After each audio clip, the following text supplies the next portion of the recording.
evaluating the United States as an empire is something I find very interesting.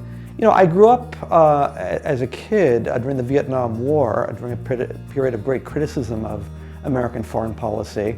And I remember the foreign policy debates surrounding the Vietnam War as to whether or not the United States arguably had become too powerful in the views of some, or not powerful enough in the views of others. And so I think those debates, when I was a child really growing up, is what animated me to become a scholar in this area. You know, as a young academic, you know, after getting my PhD in 1989, the Cold War suddenly ended, and then there was yet another debate about what is the purpose of U.S. foreign policy now that the Cold War ended. And so I kind of see much of my life really as sort of growing up with different debates about U.S. foreign policy and being able to teach other people about what those debates have been and what the implications are. That very much excites me. Well, I would see four components to this particular class. The first one would be just the rise of the United States as an empire during and after World War II, through the Cold War and then into the post-Cold War period.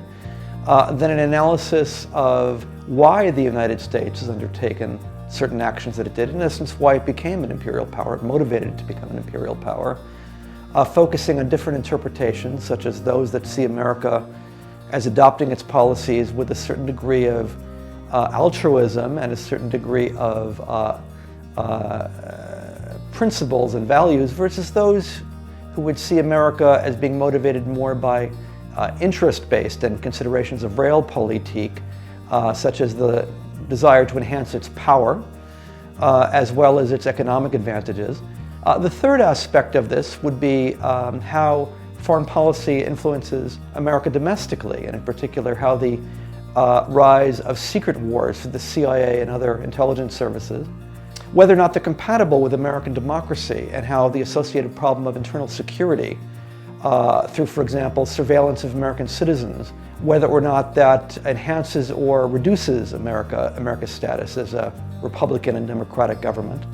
And finally, fourthly, how all of these events and considerations will influence our understanding of contemporary activities, such as America's recent conflict with Russia over the civil war in Ukraine, the war on terror, in particular the most recent events relating to the confrontation with ISIS and the instability in Syria, as well as the issue of America's pivot towards East Asia and seeing China as an increasing security threat.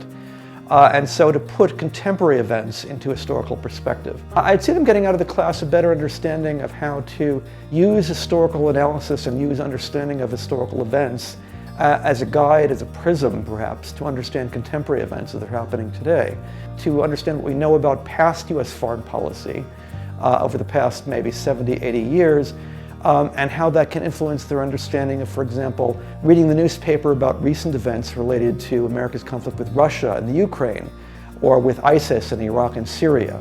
A connection between not only sort of the academic aspects of what I'm describing, but also the way in which this would affect their understanding of day-to-day events that they read in the newspaper.